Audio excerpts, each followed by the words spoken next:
Zvakanaka dzimwe nguva kana une mhuri yako, unotorawo mhuri yako mumbofamba muvhakacha kana kuenda akasiyana-siyana zvamunoona zvatiri kunoku.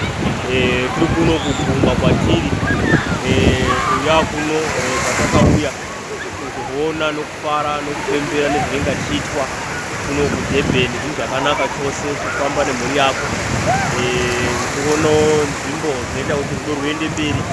Hazvina kunaka kuti vanhu vangogara panzvimbo imwe chete, zvinopedzisira zvaakuita kuti varume vapedzisire vaona kuti mukati medzimba musina rudo, kurwadzima, kurwatonhora. Iye kugara panzvimbo imwe rudo haungatadzi kutonhora, unoda kupotawo muchifamba muchivhakacha kana kuenda kumunda kana kuhuni kana kumagadheni naye muchipembera.